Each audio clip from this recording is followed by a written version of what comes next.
And we begin with sending our salutations upon the Prophet sallallahu alaihi wasallam and sending our salawat upon the Prophet sallallahu alaihi wasallam. Allahumma salli ala Sayyidina Muhammadin wa alihi wa sahbihi wa sallim tasliman kathira. Every nation has a guide. Since the beginning of mankind, since the beginning of Adam alayhi salam, Adam was sent as a prophet, a guide to his children, a guide to his progeny. Thereafter, Allah subhanahu wa ta'ala sent Nuh, a guide to his people. Then Allah subhanahu wa ta'ala sent Shu'aib. Allah subhanahu wa ta'ala sent Musa alayhi salam, a guide to Bani Israel. He sent Isa alayhi salam, a guide also to Bani Israel. And each one of these guides came with two things. Allah subhanahu wa ta'ala says, Mubashiran wa nadhira. Mubashiran is to give glad tidings of something, to give congratulations about something. Nadhira is to give a warning about something. So every prophet and messenger, they came with these two things. They came to warn the people, or rather they came to give glad tidings of Jannah. They came to give glad tidings that there would be something waiting for them in the hereafter. They came to give a warning that if they disobey Allah subhanahu wa ta'ala, if they cause corruption on the earth, then for them is nar. Then what is waiting for them is Jahannam, and we ask Allah subhanahu wa ta'ala to protect us from that. Every guide came encouraging towards amal salih. Every guide came encouraging towards good acts, pious actions, to invite to the worship of Allah subhanahu wa ta'ala alone, and to gain the reward of paradise. For us, we've been chosen. Allah subhanahu wa ta'ala has chosen our nation above other nations. Allah subhanahu wa ta'ala has made us fortunate to be born into the era of Muhammad sallallahu alayhi wasallam. Allah subhanahu wa ta'ala sent the Prophet sallallahu alayhi wasallam mubashiran wa nadhira. Someone bringing good news and someone bringing a warning. But Allah subhanahu wa ta'ala says something else that is fundamental to the Prophet Muhammad sallallahu alayhi wasallam, something that is specific only to him, something that sets him apart from all the other prophets. Allah says, وَمَا أَرْسَلْنَاكَ إِلَّا رَحْمَةً لِلْعَالَمِينَ. That I have not sent you except as a mercy to mankind. I have not sent you except as a mercy. Linguistically, when we look at this ayah, or this section of the ayah, وَمَا أَرْسَلْنَاكَ إِلَّا رَحْمَةً لِلْعَالَمِينَ, it can be مفعول لأجله, or it can be حال. What does this mean? It means that when Allah subhanahu wa ta'ala says that He sent the Prophet رَحْمَةً لِلْعَالَمِينَ, it is that the very purpose the Prophet sallallahu alaihi wasallam was sent was mercy. That the Prophet sallallahu alaihi wasallam was an instrument of mercy in this universe. And the other is that He Himself sallallahu alaihi wasallam is mercy.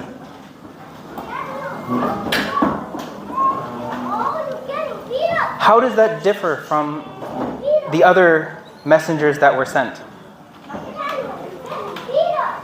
How does this differ from the other messengers that were sent? If we look at the story of Nuh alayhi salam, we find that Nuh, he spent over 900 years trying to call his people. 900 years. After 5 seconds of someone trying to tell us something, we get frustrated. But he kept going after his people for 900 years.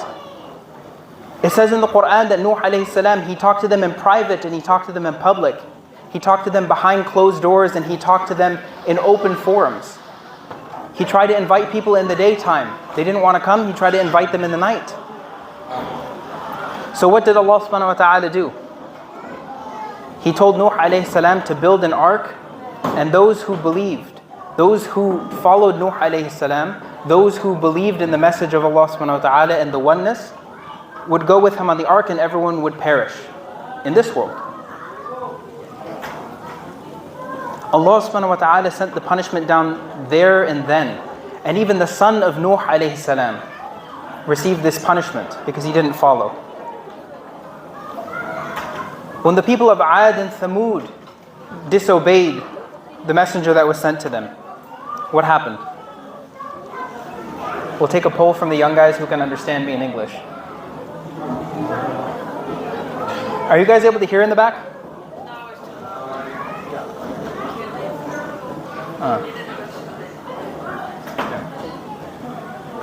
What was the punishment that Allah subhanahu wa ta'ala sent to the people of Ad and Thamud?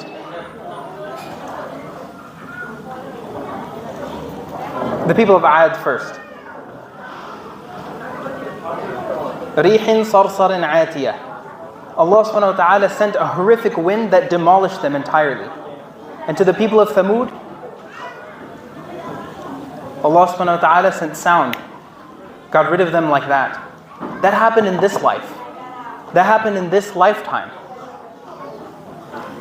When the people of Lut disobeyed Allah subhanahu wa ta'ala's command, what happened to them? Allah subhanahu wa ta'ala sent down the rocks and their entire city was flipped over. Entire city was flipped over. When the Pharaoh of Egypt disobeyed Musa alayhi salam, ignored the warnings of Musa alayhi salam, what happened? Allah subhanahu wa ta'ala sent plagues. Allah subhanahu wa ta'ala caused the son of the Pharaoh to fall very sick. The rivers were turned into blood.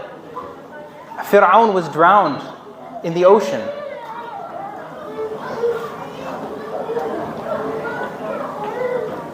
But after this, the Prophet ﷺ was sent. وَمَا أَرْسَلْنَاكَ إِلَّا رَحْمَةً لِلْعَالَمِينَ. And we have not sent you except as a mercy to the universe. How does this take place? Allah subhanahu wa ta'ala says, وَمَا كَانَ اللَّهُ لِيُعَذِّبَهُمْ وَأَنْتَ فِيهِمْ. That Allah subhanahu wa ta'ala will not punish you or punish the people so long as you, Muhammad sallallahu alayhi wa sallam, are with them.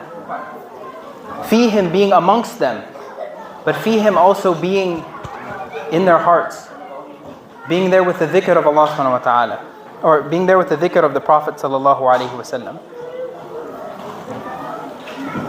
And many of us may hear a lot of debates online. A lot of atheists, what they do is they try to take God into account. They say that the God of the Old Testament and the God of the New Testament must be different authors. Because if you look at the God in the Old Testament, if you look at the way Allah subhanahu wa ta'ala would punish the people of Musa, it's much more severe than the way He would punish them in the New Testament. The Quran is the only book that clarifies this difference between the Old and the New Testament.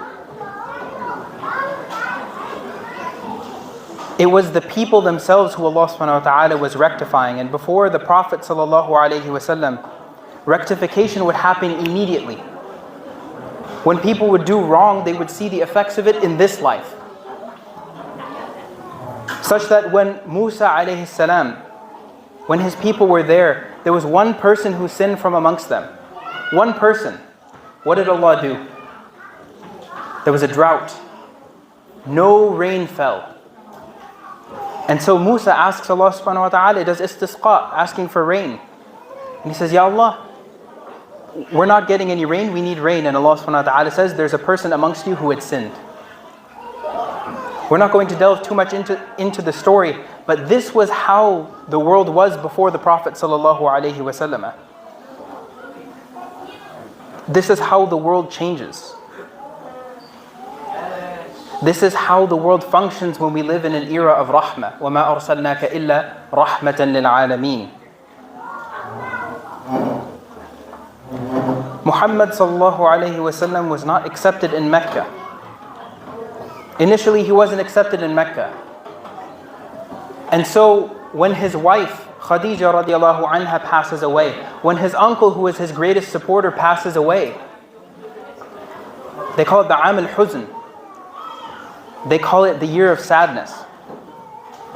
His wife, who was there from the moment that wahi came down, اقرأ باسم ربك الذي خلق, He goes back to her and he says, Zammiluni, cover me. He was shocked at what had just happened. He was shocked when the wahi came down upon him. But she was the one who reassured him, you're definitely not crazy. Because there's no one better than you. And Allah subhanahu wa ta'ala would not treat you this way. You're definitely not crazy. You are of perfectly sound mind. This couldn't be anything other than an angel giving you revelation. When his uncle, who didn't become Muslim, but whenever he needed something, his uncle was there. When the chiefs of Quraysh, they tried to do things to him, when they tried to cast him out, when they tried to boycott him, he was there preventing them from doing so. Both of these pillars in his life passed away. Both of these pillars in his life, sallallahu alaihi wasallam, passed away. And so he goes to Ta'if in order to try to call the people of Ta'if. And when he goes to call the people, the leaders of Ta'if, they command the youth, they command the young kids to stone him. And alhamdulillah, we see that the Prophet ﷺ has been given even more in reward. That now we have the elders of this community commanding their children to send salawat upon him. They tell the children to stone the Prophet ﷺ, and they stoned him and stoned him until the blood began to pool in his sandals. Until the blood began to clot in his sandals. And they stoned him until he reaches the end of the city. This is a long walk. They stone him until he reaches the end of the city. And he keeps going another 8 kilometers. Bruised, bleeding, battered. But he, sallallahu alaihi wasallam, he then takes a rest next to a tree. And this tree was next to a vineyard. And there were 2 Meccans, 2 very wealthy Meccans who owned this vineyard. And of course, they don't necessarily believe what the Prophet ﷺ has come with, but he's still Ahl al-Mecca. He's still Ahl al-Quraysh. He's still from Kinana. He's still from their family. He's still from their tribe. And so they command their slave, Addas, to go and bring him some grapes. Even in this moment, the Prophet ﷺ, he didn't forget his directive. He tells him, they tell the slave to go bring him some grapes, and he brings the grapes to the Prophet ﷺ, and before eating, the Prophet says, Bismillah. And Addas is shocked. Addas was a slave, a Christian slave. He was a Nazarite, meaning following Isa ibn Maryam. He was shocked to hear these words. He's never heard this phrase before, Bismillah, in the name of Allah. And so the Prophet ﷺ, he asks, where are you from? And Addas, he replies, I'm from Nineveh, from the region of Nineveh. And the Prophet ﷺ said, you belong to the city of a righteous man, Jonah, son of Matthew, Yunus bin Matta. And Addas was shocked. He said, how do you know this name? The Arabs, they don't know Yunus. He's from a completely different place, a completely different era. How do you know this name? And Muhammad ﷺ says, he is my brother. He was a prophet, and so am I. And because of this, Addas, he kisses his hands and his feet, and he becomes Muslim. And it was at this time Jibreel came to him, after the Prophet ﷺ had regained some of that hope. After the Prophet ﷺ's message had been listened to by at least one person. For some of us, we cut our losses. If we break even in a business transaction, that's enough for us. But the Prophet ﷺ, Jibreel comes to him and says, Allah subhanahu wa ta'ala has sent me with the angels of the mountains. And He has commanded them to do your bidding. And if you want, the angel of the mountain comes to him and says, and if you want, we will take the mountains of Mecca and crush the city of Ta'if in between them. Because of you, sallallahu alayhi wasallam. Because of the harm they caused you, because of the pain they caused you. And the Prophet sallallahu alayhi wasallam, a mercy to mankind, says, rather, I hope that Allah subhanahu wa ta'ala will bring from them those who will worship Him alone and not associate anything with Him. Even after such adversity, even after such strife, even after the Prophet ﷺ has converted one person, he has the upper hand. The angels are on his side. Allah has shown him that he's on his side. But he says no. Perhaps there will come a people after them who will believe. This is وَمَا أَرْسَلْنَاكَ إِلَّا رَحْمَةً لِلْعَالَمِينَ. I have not sent you except as a mercy to mankind. The remembrance of the Prophet ﷺ itself is a mercy. The Prophet ﷺ tells us, "Man صَلَّى عَلَيَّ صَلَاةً صَلَّى اللَّهُ عَلَيْهِ بِهَا عَشْرًا." The one who makes salawat upon me once, Allah makes salawat upon them 10 times. Two meanings. One, Allah makes salawat on the Prophet ﷺ 10 times. The other is Allah makes salawat upon us 10 times.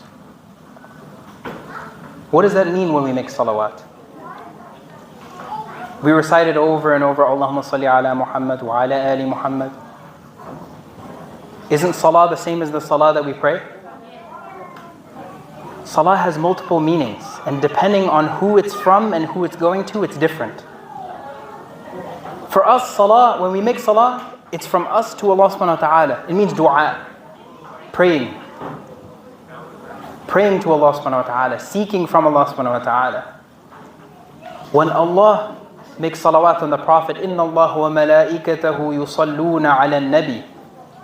When Allah subhanahu wa ta'ala makes salawat upon the Prophet, it's rahmah. It's mercy. Similarly, when Allah and His angels make salawat upon us, هُوَ الَّذِي يُصَلِّي عَلَيْكُمْ وَمَلَائِكَتُهُ لِيُخْرِجَكُمْ مِنْ الظُّلُمَاتِ إِلَى النُّورِ. When Allah subhanahu wa ta'ala and the angels make salawat upon us, it brings us out of darkness and into light. It's something that in and of itself, it brings us mercy and it brings us guidance. This is how even remembering the Prophet ﷺ by sending salawat upon him is a mercy. The love of the Prophet ﷺ is mercy. He ﷺ said, "La yu'minu ahadukum hatta akuna ahabba ilayhi min walidihi wa walidihi wan nasi ajma'in." He said, none of you will truly believe, none of you will truly attain the highest level of iman, none of you will attain complete iman until I am more beloved to you than your children, more beloved to you than your parents, and more beloved to you than all of people, more beloved to you than every single human being combined.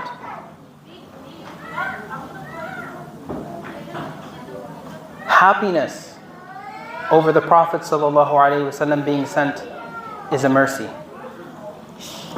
Ibn Mas'ud radiallahu ta'ala anhu encountered Abu Lahab in a dream after Abu Lahab had passed away. And he asks Abu Lahab, he says, "Ayna anta? Where are you?" And Abu Lahab says, "Fin nar. I'm in the hellfire." Because Allah subhanahu wa ta'ala says, "Tabbat yada abi lahab wa."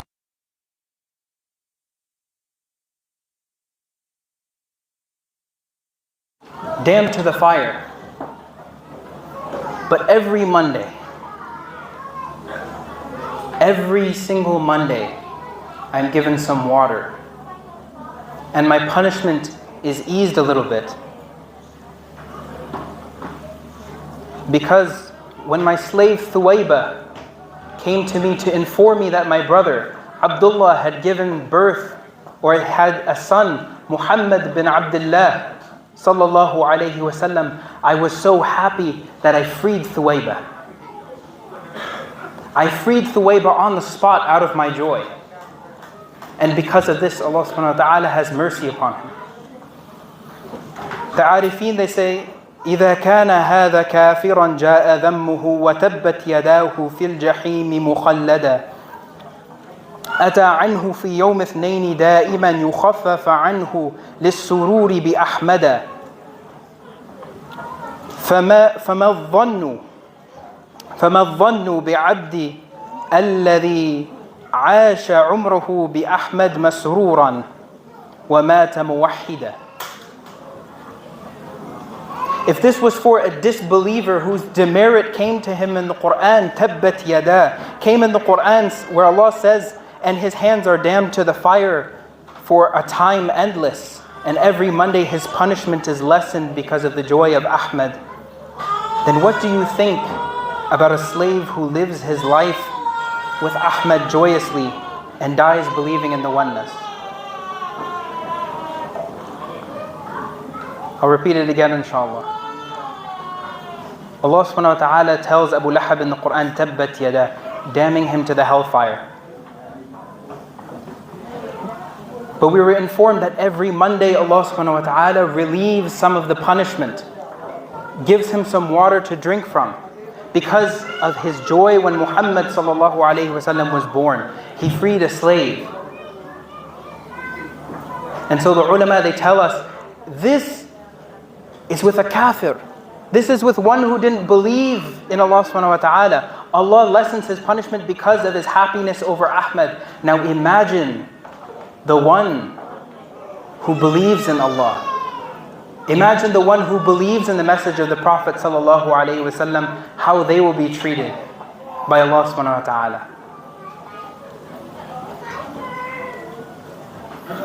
In closing, as I say in communication, you should usually have a call to action. You want to tell people to do something. Because when we listen about the Prophet ﷺ being rahmatan lil alameen, sometimes it hits the heart and sometimes it falls on deaf ears. So what can we do with this information?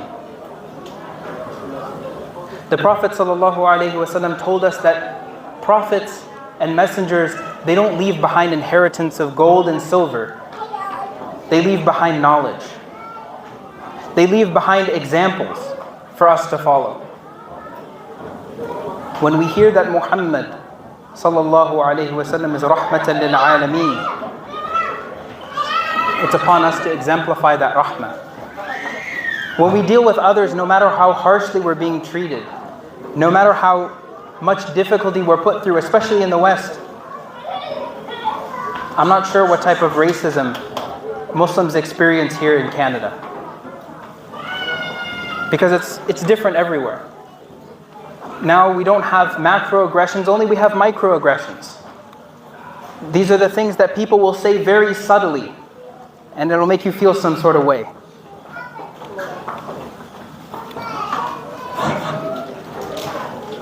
These are things that people will say subtly and it'll make you feel bad about yourself. It'll make you feel bad about being a Muslim. People will joke about your beard barely coming in. All of these things. People will talk about like, you would look better without hijab. Hasha.